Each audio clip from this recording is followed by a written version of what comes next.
Hello everyone, welcome back to this channel. तो guys, last video में हमने सीखे थे टाइप्स ऑफ लर्निंग कि लर्निंग कितने टाइप्स की होती है। आज हम इस वीडियो में बात करेंगे फैक्टर्स अफेक्टिंग लर्निंग। लर्निंग को कौन कौन से फैक्टर्स अफेक्ट करते हैं। सबसे पहले हम बात करते हैं लर्निंग की। लर्निंग है क्या? Learning means a process of bringing relatively permanent changes in the behaviour of learner through experience और प्रैक्टिस। यानी कि किसी भी लर्नर के बिहेवियर में चेंज आना, उसके बिहेवियर में चेंज आया, परमानेंट चेंज आया। ओके, यहाँ पर एक परमानेंट चेंज की बात होती है लर्निंग प्रोसेस में। और वो कैसे आया? किसी एक्सपीरियंस या प्रैक्टिस के कारण आया। इसके अंदर 3 एलिमेंट्स इंक्लूड होते हैं लर्निंग प्रोसेस के अंदर। सबसे पहले लर्नर, जिसका बिहेवियर मॉडिफाई होना है। नेक्स्ट जो होता है वो होता है टाइप ऑफ एक्सपीरियंस या फिर ट्रेनिंग, जो भी उसको ट्रेनिंग रिक्वायर्ड है मॉडिफिकेशन के लिए। Third one is man and material resources, यानी कि जिन चीज़ों की हेल्प से, चाहे वो मैन रिसोर्सेज है चाहे वो मटेरियल रिसोर्सेज हैं, जिनकी हेल्प से उसके बिहेवियर में परमानेंट चेंज आएगा।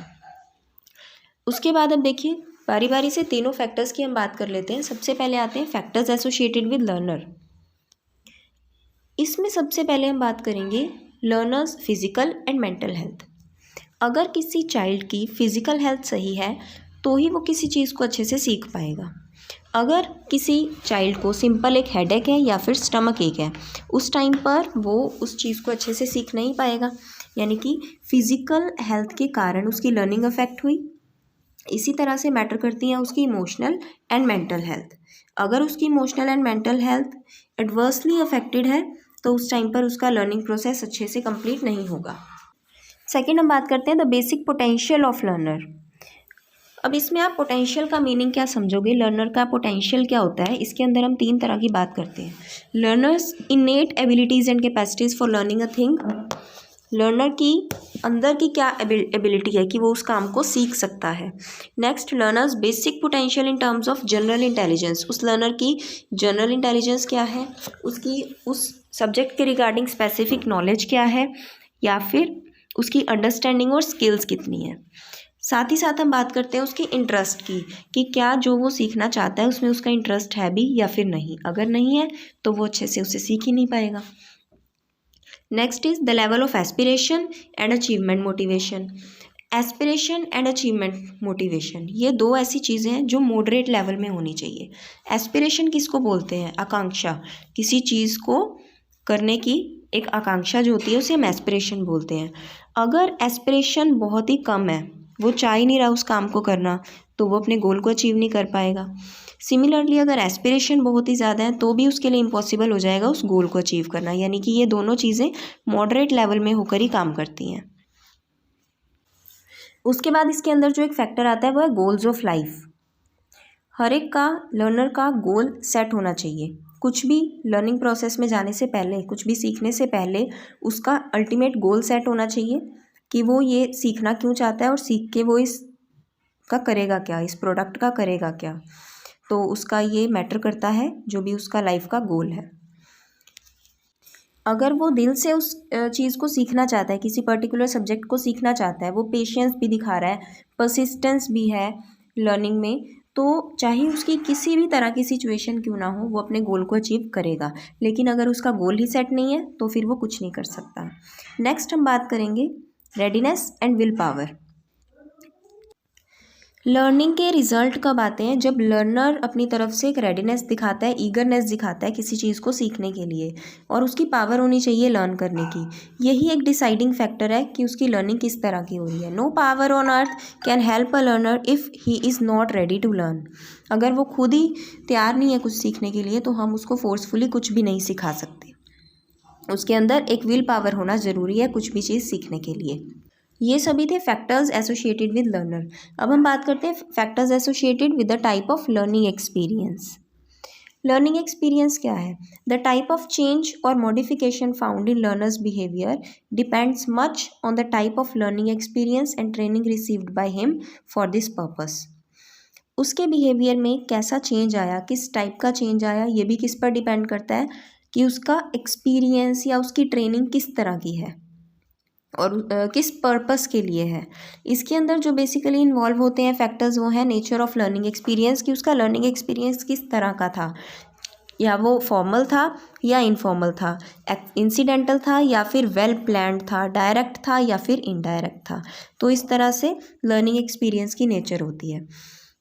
इसमें हम ये भी देखते हैं कि क्या वो लर्निंग एक्सपीरियंस जो थे उसके चाइल्ड सेंटर्डनेस पर बेस्ड थे या फिर वो एक्टिविटी बेस्ड थे। ठीक है, तो ये सब भी देखा जाता है उसके अंदर। और whether learning experiences are suitably organised for the attainment of desired educational objectives और नॉट, कि ये जो लर्निंग एक्सपीरियंस थे ये ऑर्गेनाइज किए गए थे कि जो हमारे एजुकेशनल ऑब्जेक्टिव्स हैं उनको अचीव किया जा सके या फिर नहीं। इसके बाद आते हैं मेथोडोलॉजी ऑफ लर्निंग। कुछ भी सीखने के अलग अलग मेथड्स होते हैं, अलग अलग मेथड्स, टेक्निक्स, अप्रोचेज होती हैं लर्निंग एंड टीचिंग के अंदर। इसके अंदर हम बहुत कुछ करते हैं, जैसे कि linking the recent learnings with those of the past.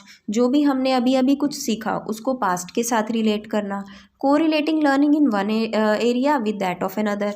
अब इसमें हम क्या करते हैं, अलग अलग सब्जेक्ट्स को भी तो हम इंटरलिंक करते हैं ना। और हम क्या करते हैं कि हमारी जो भी रियल लाइफ हैपनिंग्स और सिचुएशंस हैं, हम दो सिचुएशंस को आपस में कोरिलेट करते हैं। Next is utilisation of maximum number of sense.